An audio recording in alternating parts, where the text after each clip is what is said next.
Welcome to This Explainer. Today, we're diving straight into one of the absolute wildest geopolitical shifts in modern history, the end of the Cold War. For decades, the global order felt completely permanent, like set in stone. And then, in a historical blink of an eye, the whole system just shattered. So let's unpack exactly how that collapse happened. Okay, let's dive into this. It brings up a genuinely fascinating core question. How did the world actually know that the Cold War was over? Because it wasn't just some single press conference or one treaty signing. It was a whole series of massive dominoes falling. To really get it, we've got to look closely at the cracks forming in the foundation. Section 1. Communism fails in Eastern Europe.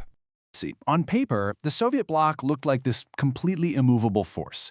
But beneath that tough superpower facade, the communist economy was fundamentally failing to provide for its own people. And we're not talking about, missing out on fancy luxury items here. We are talking about constant, daily, desperate shortages of just basic, everyday necessities. Now, what's really interesting about this slide is just how bad things got, because the state-run economy completely dropped the ball in providing those basics. A full 10% of the entire economy literally had to operate as an illegal black market. 10%. Citizens were essentially forced into the shadows just to survive day to day. And man, here is the great historical irony. While ordinary citizens were literally struggling to find bread, the government was pouring absolutely staggering amounts of money into its armed forces. Ultimately, they simply couldn't pay for a superpower military. This desperate, obsessive attempt to maintain world-dominating armies was entirely bankrupting the very system it was supposed to protect. So, facing undeniable economic ruin, leadership finally tried to introduce some moderate reforms. But here's the thing about liberty. It is highly contagious. These reforms gave the citizens just a tiny taste of freedom, and naturally, they demanded more. That sudden spark, that was absolutely the ultimate catalyst that brought the whole empire down. Let's move to and see how this builds. Section 2. The breakup of the Soviet Union. What we get is this incredible, cascading domino effect right across the map. First, Soviet satellite states broke away, emerging as completely independent countries. Then, the truly unthinkable happens. Those heavily guarded borders between the Warsaw Alliance and NATO actually started to open. The Iron Curtain, this massive symbol of division, was physically lifting. And this incredible momentum was famously championed right on the world stage by U.S. President Ronald Reagan. Standing there in a divided Germany, he threw down a direct, unyielding challenge to the communist leadership, famously demanding they tear down the Berlin Wall. It was a moment that just perfectly captured the world's absolute demand for immediate change.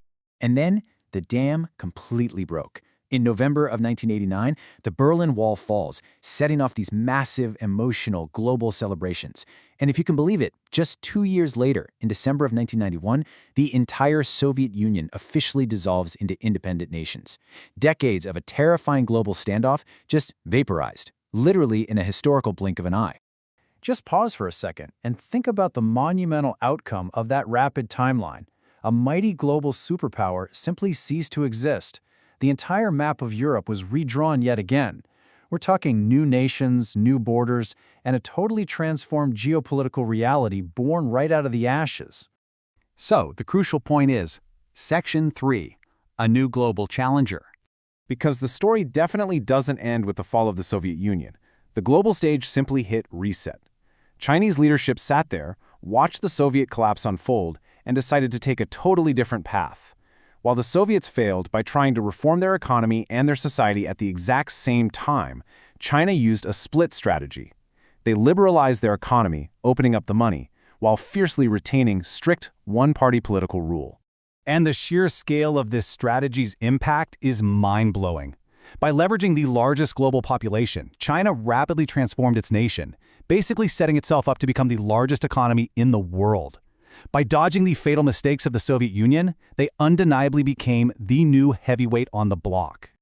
And this brilliantly illustrates how China stepped right into the void left by the Soviets, becoming the primary rival to US and Western dominance. But listen, this new dynamic, it isn't just about military might anymore. It is a fierce, ongoing competition over supply chains, next-gen technology, and global innovation that totally dictates the modern economy. Which leaves us looking ahead, standing right at a fascinating geopolitical crossroads. We've watched the fall of one superpower and the immediate rise of another. So, as this new global dynamic unfolds, I'm going to leave you with this exact question to ponder.